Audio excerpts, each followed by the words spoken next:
This video is aimed at providing viewers with an overview of the Constitution of South Africa.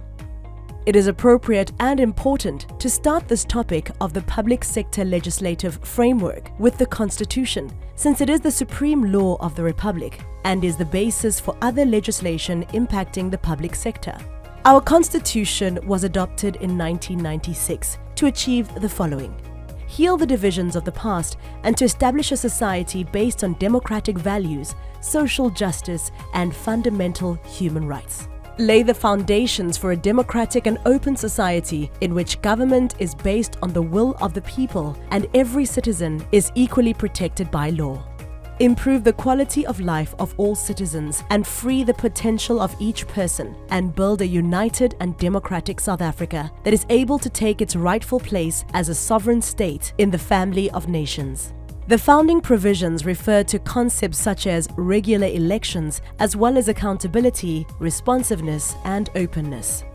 These are founding provisions that find themselves in other legislation that we will cover in this series. The Constitution is our supreme law, and any other legislation or conduct which is inconsistent with it is invalid. In other words, no other legislation or behavior can be valid if it contradicts the principles of the Constitution. Parliament consists of the National Assembly and the National Council of Provinces. The National Assembly is elected to represent the people and to ensure government by the people under the Constitution.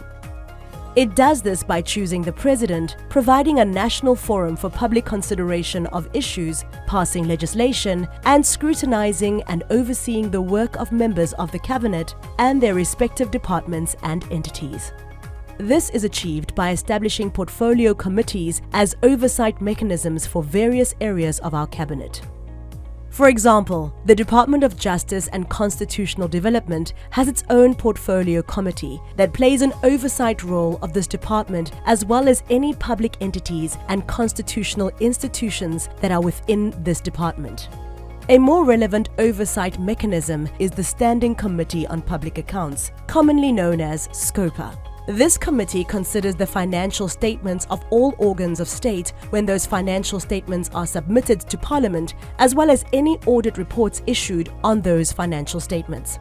The National Assembly may consider, pass, amend, or reject any legislation before the Assembly and initiate or prepare legislation. Thus, the Constitution gives rise to other legislation. The concept of three spheres of government is introduced in our Constitution. The legislative authority of the national sphere of government is vested in Parliament, while that of the provincial sphere of government is vested in the provincial legislatures.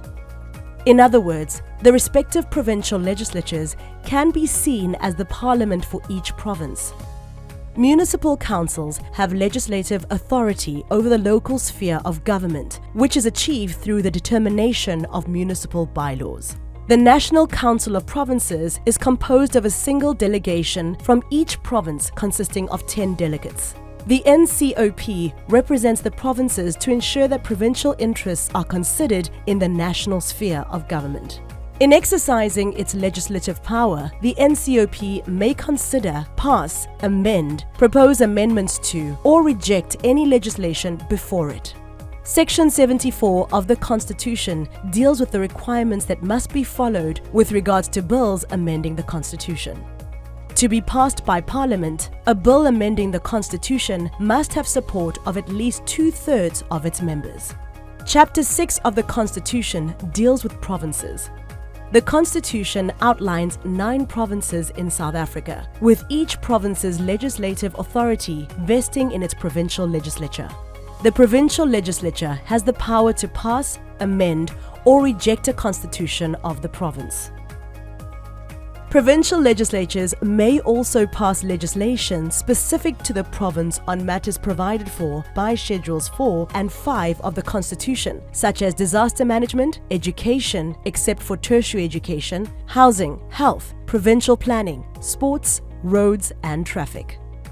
Where there are conflicts between national and provincial legislation, then national legislation that applies uniformly with regards to the country as a whole prevails over provincial legislation if certain conditions are met. A provincial legislature consists of women and men as elected members and is based on that province's segment of the national voters' roll and results in a proportional representation based on the results of elections at a provincial level. A provincial legislature is elected for a term of 5 years and consists of between 30 and 80 members depending on the population size of the province. Therefore, the higher the provincial population, the closer the provincial legislature numbers are to 80. The provincial legislature elects a speaker and a deputy speaker among its members who preside over the proceedings of the provincial legislature. The executive authority of a province is vested in the premier of that province, who is elected by members of the provincial legislature. The premier of a province is the head of the executive council of a province. The premier of a province appoints the members of the executive council, that is, the provincial cabinet, assigns their powers and functions, and may dismiss them. Chapter 7 deals with the third sphere of government, which is local government consisting of municipalities and municipal entities. The executive and legislative authority of a municipality is vested in its municipal council, which is elected for a 5-year term. A municipality has the right to govern, on its own initiative, the local government affairs of its community, subject to national and provincial legislation, as provided for in the Constitution. The national or provincial government may not compromise or impede a municipality's ability or right to exercise its powers or perform its functions. The objectives of local government are to provide democratic and accountable government for local communities, to ensure the provision of services to communities in a sustainable manner, to promote social and economic development, to promote a safe and healthy environment, and to encourage the involvement of communities and community organizations in the matters of local government.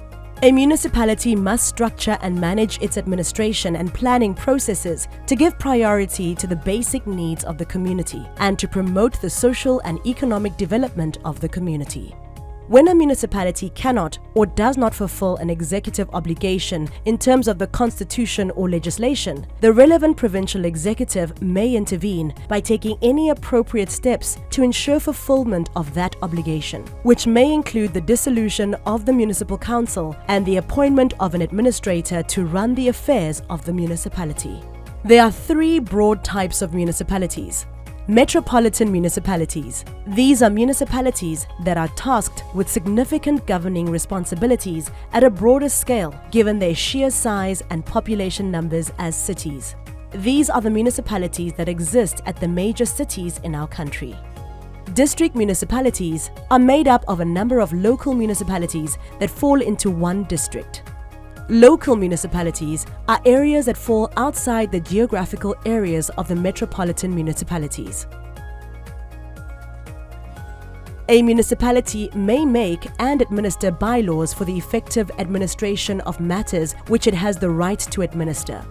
This results in each municipality having its own bylaws, and this is the reason why they can differ from municipality to municipality.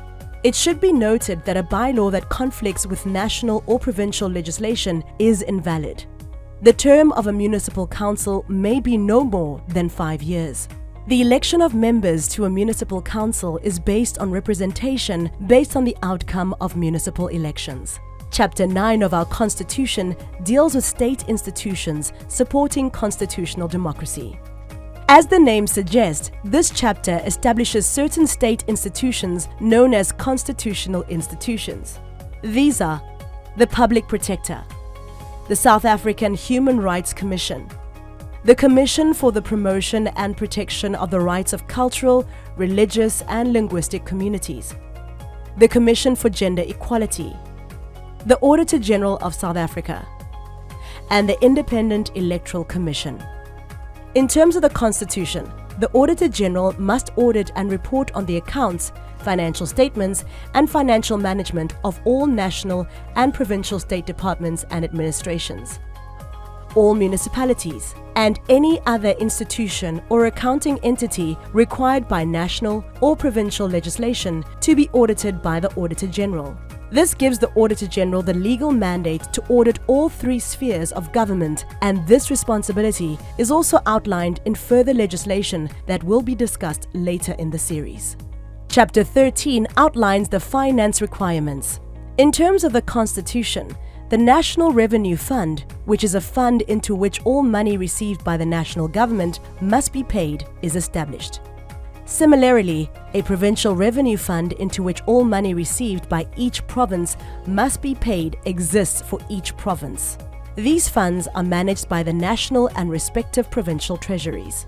Funds may be withdrawn from the national and provincial revenue funds through an appropriation act passed by Parliament for allocations to national departments and the provincial legislatures for allocations to provincial departments. Local government and each province is entitled to an equitable share of revenue raised nationally to enable it to provide basic services and perform the functions allocated to it, and may receive other allocations from national government revenue either conditionally or unconditionally in the form of grants. The Constitution also requires that national legislation must prescribe measures to ensure both transparency and expenditure control in each sphere of government by introducing generally recognized accounting practice, uniform expenditure classifications, and uniform treasury norms and standards. This requirement is given effect by two other pieces of legislation that will be discussed later in the series, namely the PFMA and the MFMA. Section 217 establishes the principles of procurement that other legislation, such as the PFMA and the FMA, use as a basis, which will be discussed in more detail later in the series. Section 217, subsection 1 requires that when public sector institutions contracts for goods or services, they must do so in accordance with a procurement system which is fair, equitable, transparent, competitive and cost-effective in terms of the national legislation such as the PFMA, MFMA and the Preferential Procurement Policy Framework Act. In our next video, we will be discussing the PFMA, which deals with finances and related controls in the first and second sphere of government.